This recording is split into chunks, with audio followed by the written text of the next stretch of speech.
in our kingdom will be sentenced to death by hanging." A gasp arises from the crowd. I can see the Jews around me lowering their eyes at the indignity. Echoing in my heart, those words, "Death by hanging."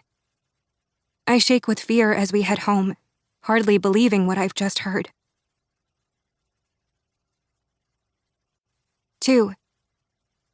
Expulsion.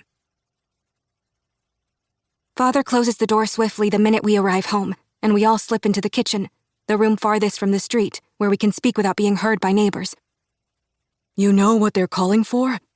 Father asks Mother, clutching his chest. "Expulsion," she replies solemnly. "What does expulsion mean?" I ask.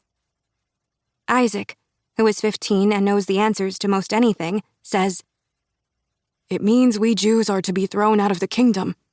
We have to leave by the end of July. That's only 4 months." "How can that be? Hasn't our family lived in Toledo for hundreds of years? Don't we belong here?" "Yes, we do belong here," says Jacob, who knows almost as much as Isaac, just having celebrated his bar mitzvah. "But they will only let us stay if we convert to Catholicism." "And that we will never do," I exclaim. I've heard Father say this many times, even though in our own family there are converts, called conversos.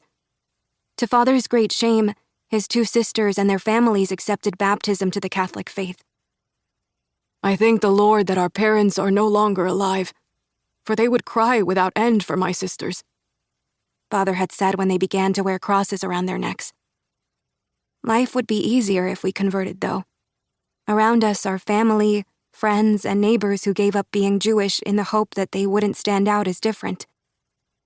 The friends I played with as a small child, 2 sisters called Susana and Deborah, no longer speak to me. Yet not so long ago, the 3 of us were best friends. We ate together, prayed together, dreamed together.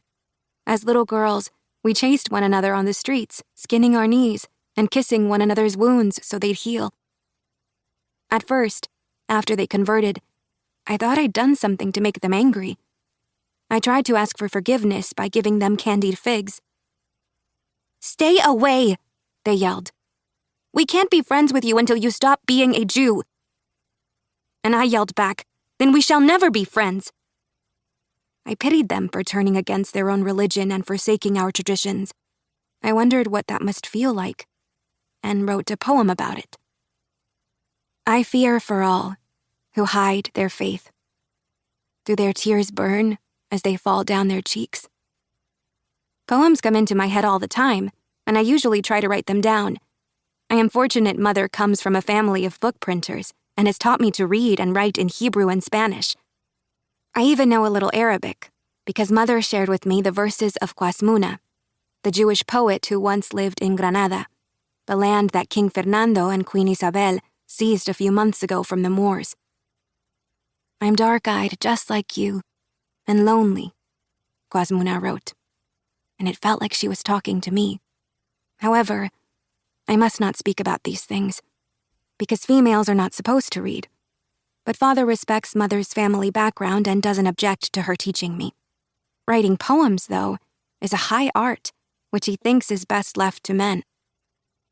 Now Father pulls at his robe so sharply that the fabric rips. Then he breaks into a song, borrowed from a psalm, a tune so sad, tears come to all of our eyes. "Be merciful unto me, O God, be merciful unto me, for my soul trusts in you.